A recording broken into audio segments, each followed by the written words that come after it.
बिस्मिल्लाहिर्रहमानिर्रहीम। अस्सलाम वालेकुम। टारगेट 7 के साथ मैं हूँ एतजाज़ तकी और मेरे साथ मौजूद हैं सज्जाद तरीन साहब।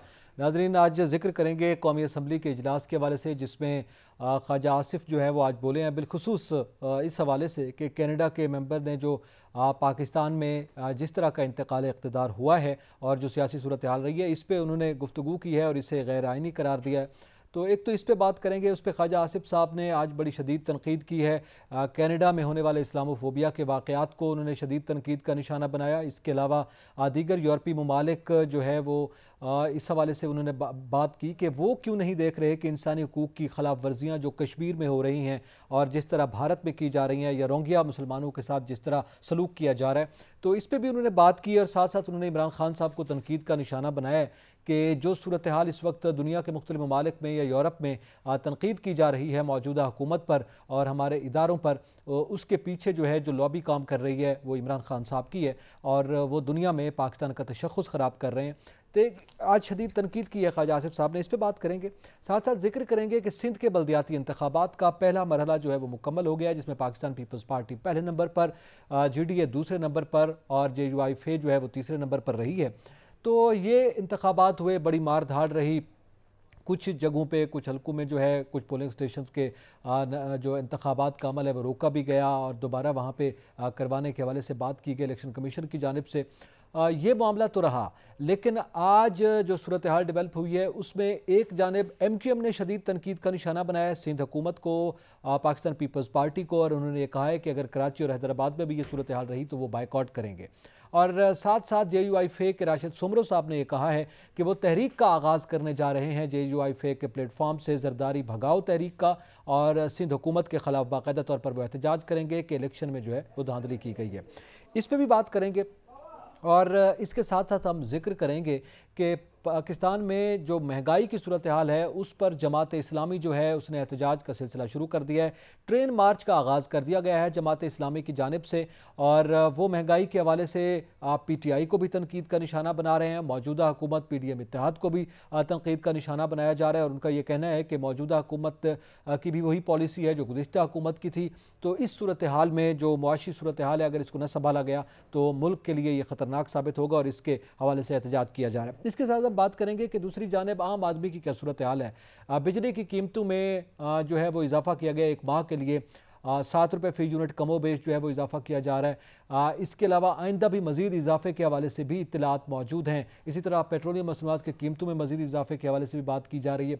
एक जानिब तो ये महंगाई का बोझ है जो आवाम के कांधों पर लादा जा रहा है, दूसरी जानिब IMF के मामला अभी तक तय नहीं हो पाए, बातें ज़रूर की जा रही हैं और पाकिस्तान के वज़ीर ख़जाना और गवर्नर स्टेट बैंक के जो है वो वादे पर दस्तखत का अमल जो है वो भी मुकम्मल हो जाएगा और उसके बाद फिर 15 रोज़ में IMF देखेगा फिर क्या सूरत हाल बनेगी ये देखा जाएगा। लेकिन अभी आम आदमी जो है वो मुश्किलात का शिकार है। लेकिन एक अच्छी खबर जो है वो भी ज़रूर आई है मौजूदा सियासी सूरत हाल में, उसे मिन जुमला हम अच्छी खबर तो नहीं कह सकते, लेकिन मौजूदा मुआशी सूरत हाल में पाकिस्तान के लिए एक अच्छी खबर है कि फ़्रांस ने पाकिस्तान के जो कर्ज़ था उसको 6 साल के लिए मौखर किया है। इससे पहले भी जो G20 ममालिक हैं उनके चूँकि प्लेटफॉर्म से मुख्तलिफ जो हमारे कर्ज़ हैं उनको मौखर किया गया, तो इस पर भी बात करेंगे। जातरीन साहब, ख्वाजा आसिफ साहब ने आज बड़ी गुफ्तगू की है, भारत को आड़े हाथों लिया कि भारत जो सूरत हाल पैदा कर रहा है और जिस तरह से हमारे इदारों पे वो हमला करने की बयानात की हद तक कोशिश की जा रही है। कनाडा में जो सूरत हाल डेवलप हुई, जिस तरह पाकिस्तान में इंतकाल इक़्तिदार पर तनकीद की गई है, उसको उन्होंने आड़े हाथों लिया, यकीनी तौर पर आपने सुना है। ख्वाजा आसिफ साहब ये कह रहे, एक जुमला और भी कह गए कि चाइना पे वो ज़्यादा बात नहीं करते, हमारा दोस्त मुल्क है, लेकिन आपको पता है कि चाइना में भी एक कॉन्फ्रेंस थी जिसमें पाकिस्तान मुद्दा नहीं किया गया, इस पर भी बड़ी बातें की जा रही हैं। तो ख्वाजा आसिफ साहब ये सारा इल्ज़ाम जो है वो इमरान खान साहब पर लगा रहे हैं कि वो मुख्तलिफ लॉबीज़ को वहाँ एक्टिवेट कर रहे हैं, उन्होंने जो ओवरसीज़ पाकिस्तानी उनको तकसीम कर दिया है और उसकी वजह से पाकिस्तान के तशख़्ख़ुस को ख़राब किया जा रहा है। देखिए, जो ख्वाजा आसिफ साहब हैं बहुत ज़िम्मेदार आदमी हैं और वज़ीर दिफ़ा हैं, पाकिस्तान के वज़ीर दिफ़ा हैं और ज़िम्मेदार आदमी हैं और एक दफ़ा नहीं कई दफ़ा मिनिस्टर रहे हैं। वो गैर ज़िम्मेदाराना बात नहीं कर सकते और ना ही मेरे ख्याल में उनका जो ओहदा है उसका ये जो लिहाज रखते हुए कोई भी आदमी जो फेडरल मिनिस्टर हो और ख्वाजा आसिफ जैसा दबंग आदमी वो कभी ये नहीं कर सकता कि कोई गैर ज़िम्मेदार बात करे। ख्वाजा आसिफ साहब ने जो बात की है इस पर यकीनन हुकूमत को और हमारे तमाम रियासती इदारों को गौर करना होगा। देखें, बात यह है कि पाकिस्तान में हम सियासत करते हैं, हमारे सियासी इख्तलाफात रहते हैं। भुट्टो साहब को फांसी हो गई, मुतनाज़ा फ़ैसला, पीपल्स पार्टी वाले भुट्टो साहब को शहीद कहते हैं, उनके मुखालिफ भुट्टो साहब को कातिल समझते थे। लेकिन पीपल्स पार्टी की लीडरशिप ने कोई ऐसा काम नहीं किया जो मुल्क के ख़िलाफ़ किया। फिर मोहतरमा बेनज़ीर भुट्टो शहीद हो गई, पीपल्स पार्टी सिंध में नारे लगे पाकिस्तान ना खपे, आसफ़ अली जरदारी साहब मंजर आम पर आए, उन्होंने कहा पाकिस्तान खपे, ठीक है। मियाँ नवाज शरीफ यहाँ से बाहर चले गए, पनामा केस में उनके ख़िलाफ़ वो मुतनाज़ा फ़ैसला है, नून लीग वाले नहीं मानते, उस पर निकल गए। लेकिन उन्होंने कोई ये पस मंज़र बयान करने का मकसद ये था कि किसी भी लीडरशिप ने ऐसी कोई बात नहीं की जिससे इंटरनेशनल सतह पर पाकिस्तान को नुकसान हो या पाकिस्तान के इदारों को हदफ तनकीद बनाया जाए। अब जो कनाडा में बात हुई और जो फिर वो सारी बात होने के बाद उसको बरतानिया में हुई, दीगर सोशल मीडिया पर जिस तरह उसको लाया गया और उसको वायरल किया गया, मैं समझता हूँ ये पाकिस्तान के दोस्त नहीं ऐसा कर सकते, ये पाकिस्तान के दुश्मन कर रहे हैं। और तनकीद तो वो कर रहे हैं ना, देखिए मैं आपको अर्ज करूं, तनकीद उनके मेंबर्स कर रहे हैं, लेकिन उनको वहाँ ब्रीफिंग, उनको वो चीज़ें जाके बताना, उनसे गुफ्तगू करना और उनको ये सारी चीज़ें बताना। देखिए पाकिस्तान में जो तब्दीली का अमल हुआ है वो आईनी तरीके से हुआ है। पाकिस्तान इस पे बात करते हैं, इस पे मजीद भी थोड़ी सी बात करते हैं कि ख्वाजा आसिफ साहब जो बात कर रहे हैं वही आप बता रहे हैं, लेकिन आलमी सतह पर क्या वो सिर्फ इस ब्रीफिंग को ही देख रहे हैं या कुछ दीगर मामलात भी हैं? इसका जिक्र करेंगे एक ब्रेक के बाद, हमारे साथ रहिएगा।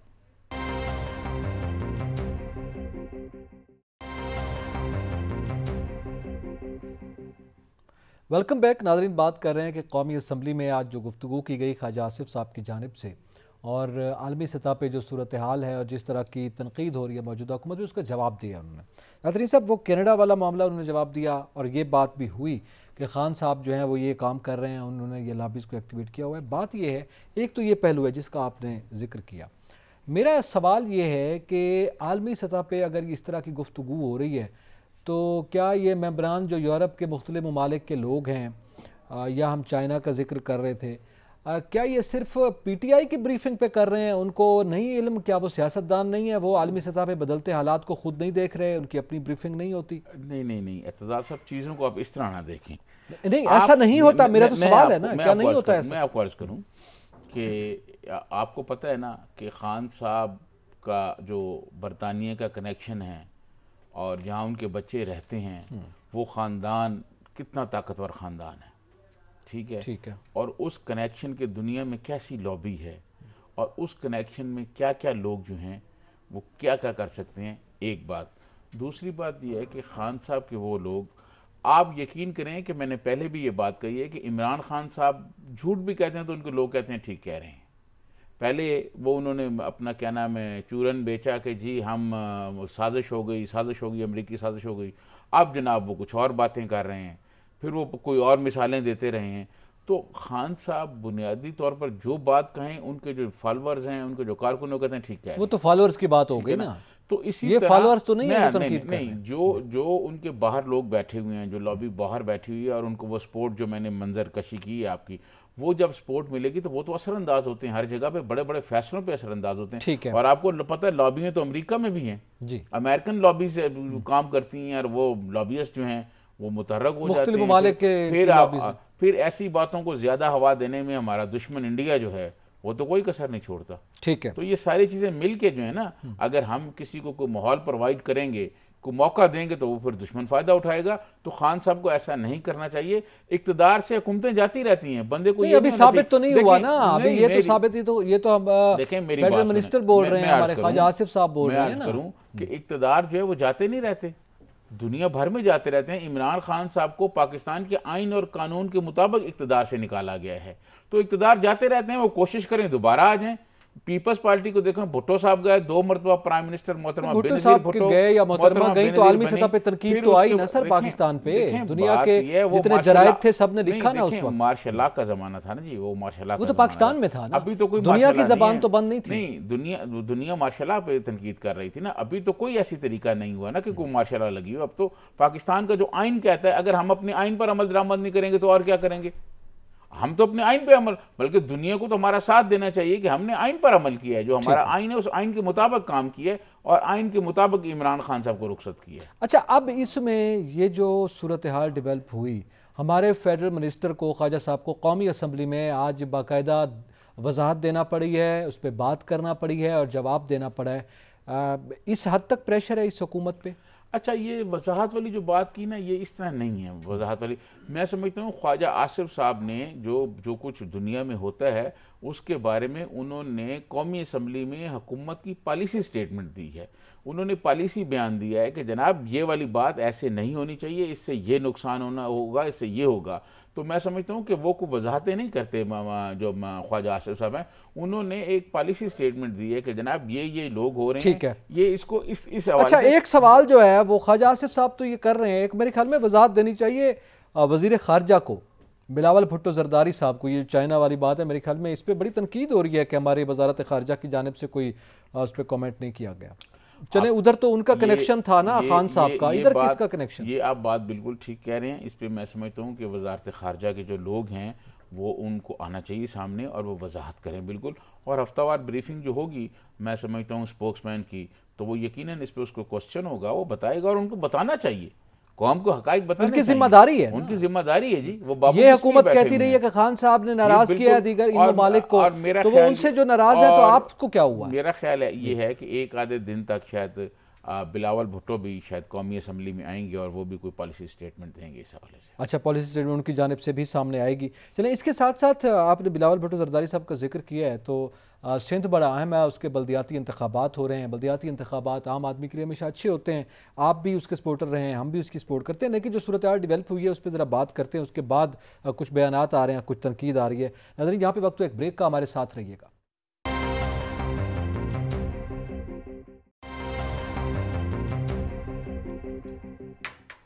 वेलकम बैक नाज़रीन। जिक्र कर रहे हैं कि सिंध में जो बल्दियाती इंतखाबात हुए और उसमें ज़ाहिर है सिंध हुकूमत है पीपल्स पार्टी की और पीपल्स पार्टी ने मैदान मार लिया है, इस पर बड़ी तनकीद जारी है। नाज़रीन साहब, सबसे पहले ज़ाहिर है ये बल्दियाती इलेक्शन हुए हैं और ये तासुर इस मुल्क में मौजूद है, जिसकी हुकूमत हो बल्दियाती इलेक्शन तो आम तौर पर उसी की जानिब भी मुड़ जाते हैं और लोग भी शायद ये सोचते हैं जिसकी हुकूमत हमें वो फ़ायदा देगा, लेकिन उनके अपने टैक्टिक्स भी होते हैं और ये हमें इंटीरियर सिंध में उसकी प्रैक्टिस भी नज़र आई है। लेकिन ये जो जिनको जरदारी साहब मना कर और बड़ी प्यार मोहब्बत से तरीके अदम एतमाद लेके आए थे और फिर मौजूदा हुकूमती सेटअप बनाया है, अब वो नाराज़ हो रहे हैं, MQM नाराज़ हो रही है, JUIF ने बड़ा सख्त ऐलान कर दिया है वहाँ पर। अच्छा, पहले तो ऐसी बात नहीं है कि जिसकी हुकूमत हो और वो जीत जाए, ऐसा नहीं है, ऐसा नहीं होता, ऐसा नहीं होता। मैं आपको अर्ज करूं कि पीपल्स पार्टी की हुकूमत नहीं थी जब जनरल मुशर्रफ की हुकूमत थी और जनरल मुशर्रफ ने जब बल्दियाती इंतखाबात कराए थे, एक्सेप्शनल केस है ना। मैं अर्ज करूं ना, उसमें सारी उस वक्त पीपल्स पार्टी न सिर्फ सिंध से जीती थी, बल्कि आपको याद होगा शाह महमूद कुरैशी साहब भी नाज़म पीपल्स पार्टी के बने थे, पीपल्स पार्टी के टिकट पर मुल्तान के। और ये तारक बशीर चीमा साहब जो आजकल काफ में हैं, ये बहावलपुर में नाज़म बने थे पीपल्स पार्टी के।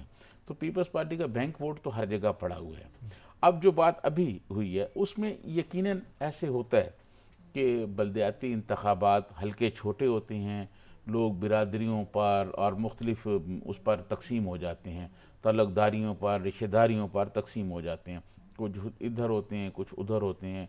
और वो जो एक कंसेप्ट शख्सियत का बड़ा असर होता है, शख्सियत का असर होता है। और वो जो कंसेप्ट है कि भाई मंशूर पर इलेक्शन हो या बड़ी पार्टियों के हों, वो MNA का क्योंकि बड़ा हल्का होता है, MP का बड़ा हल्का जनरल इलेक्शन का एक और क्राइटेरिया तो इसमें ये है।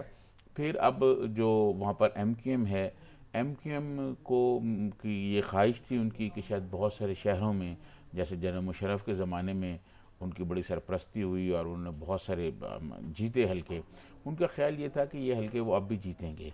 लेकिन इसमें कोई शक नहीं कि पिछले 10 साल में पीपल्स पार्टी ने काफ़ी वहाँ काम किया। चले, इस पे अब जो सूरत हाल डेवलप हुई है इस पे मजीद बात करते हैं। हमारे साथ लाइन पर मौजूद हैं सेनेटर ताज हैदर साहब, पाकिस्तान पीपल्स पार्टी के मारूफ शख्सियत हैं, किसी तारुफ के मोहताज नहीं। बहुत शुक्रिया सर वक्त देने का। सर, हम ये जानना चाहेंगे कि सिंध में बल्दियाती इलेक्शन हुए, पाकिस्तान पीपल्स पार्टी ने मैदान मार लिया है, लेकिन JUIF भी इल्ज़ाम आयद कर रही है, MQM ने भी बाकायदा तौर पर मजीद खदशात का इजहार किया है। आप क्या इसका जवाब देंगे, क्या मौक़िफ़ है पाकिस्तान पीपल्स पार्टी का? नहीं, देखिए ना, मेरे लिए बहुत आसान है मुस्तरद कर देना कि इन इल्ज़ामात को, लेकिन जो एक पार्टी का मौक़िफ़ है और मेरा मौक़िफ़ है वो ये है कि छोटी से छोटी शिकायत की भी तहकीकात की जाए। और इसलिए मैं सिर्फ ये कहना चाहता हूँ, मैं जो पार्टी का इलेक्शन सेल है उसका सरबराह हूँ, और मैंने भी बहुत शिकायतें भेजी हैं इलेक्शन कमीशन पाकिस्तान को, लेकिन ये कि हर शिकायत की बाकायदा तहकीकात की जाए, और शिकायत भी इस तरीके से ज़बानी ना हो, क्योंकि ज़बानी भूल जाई जाती है। तहरीरी शिकायत जो कि तरीक़ाकार है इलेक्शन कमीशन का, मैं भी तहरीरी करता रहा हूँ, आज भी एक तफसीली बात मैंने उनको लिखा है, तो उसकी शिकायत कीजिए और उसकी तहकीकात की जाए, और अगर शिकायत दुरुस्त है तो हम तो वहां तक जा सकते हैं कि फिर दोबारा इलेक्शन करा लें।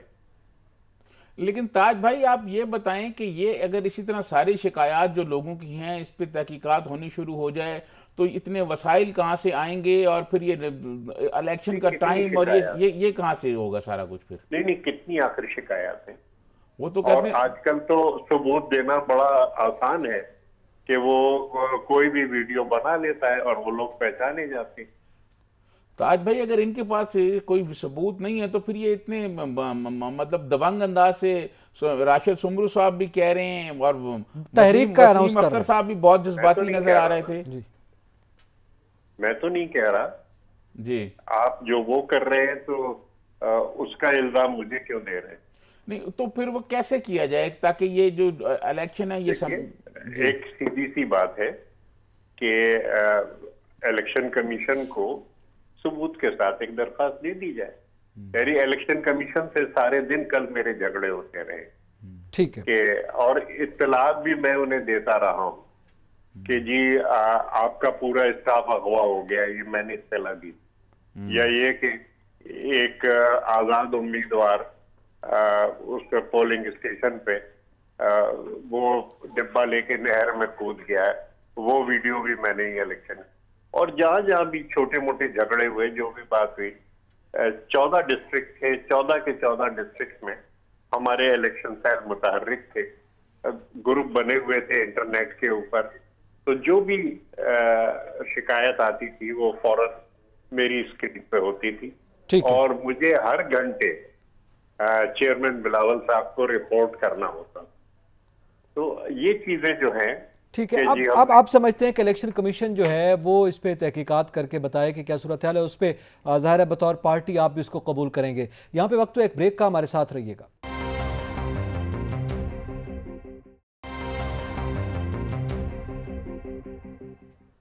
वेलकम बैक नाज़रीन। बात कर रहे थे हम सिंध में बल्दियाती इलेक्शन हुए और फिर उसके बाद जो है तो उस पर ये एक मौक़िफ़ सामने आया पीपल्स पार्टी का कि फिर तहकीकात करवा ली जाएँ और वो उसको कबूल किया जाएगा जो भी फैसला सामने आएगा। ये तो बड़ी अच्छी बात है, लेकिन आने वाले दिनों में मज़ीद देखते हैं।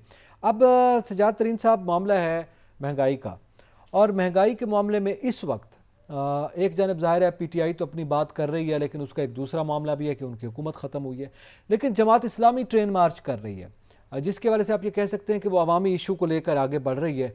PTI के दौर में भी वो ये बात करते रहे महंगाई के ख़िलाफ़, इस दौर हुकूमत में भी कर रहे हैं। ट्रेन मार्च का बाकायदा उन्होंने आगाज़ कर दिया। उन्होंने कहा दोनों हुकूमतों ने निचोड़ दिया है इस मुल्क को, और एक बात बड़ी वो बैलेंस कर रहे हैं, वो ये कह रहे हैं कि जनाब ये जो IMF के बजट्स हैं या IMF की मुआशी पॉलिसीज़ हैं, हमें इससे निकलने के बारे में सोचना चाहिए। जब तक आप इससे नहीं निकलेंगे फिर ये चाहे हुकूमत PTI की हो, PDM की हो या किसी की भी हो, यही सूरत हाल रहेगी। देखें, इसमें तो कोई शक नहीं कि महंगाई बहुत ज़्यादा है और आम आदमी बहुत इससे मुतासर है।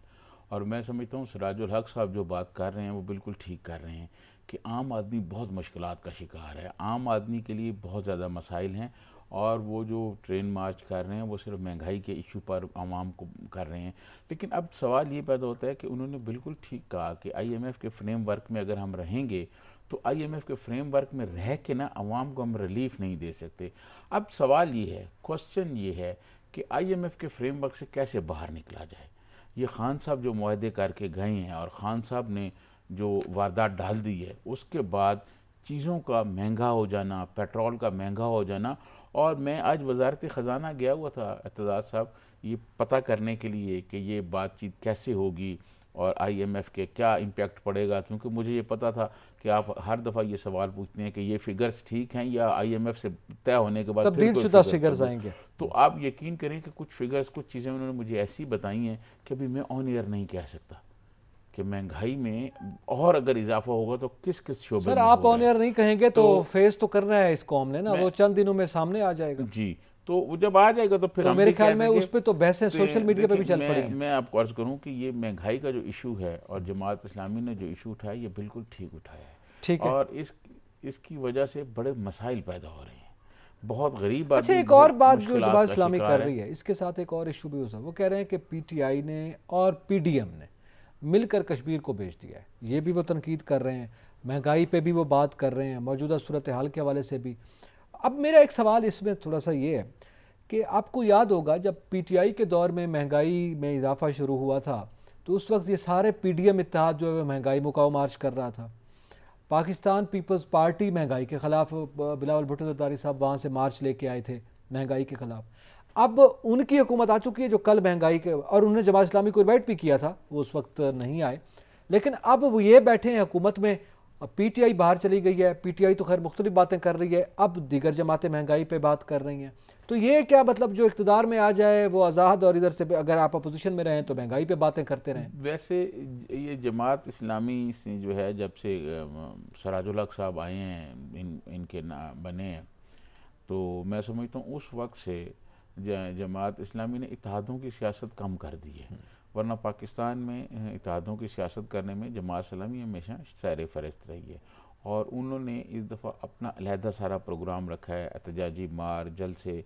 और ये जो आपने बात की ना कि हुकूमत में आ गए, पहले वो महंगाई मार्च करते रहे। देखें महंगाई मार्च, इसमें कोई शक नहीं कि बिलावल कराची से शुरू हुए, को 15 दिन का उनका टूर था, यहाँ आए, बड़ी उन्होंने बातें की। और वो अपनी शुरू ही से वो कह रहे थे कि हम इस्लामाबाद पहुँचेंगे तो आप उससे पहले रिज़ाइन दें, वरना हम अदमी अतमाद ले आएंगे।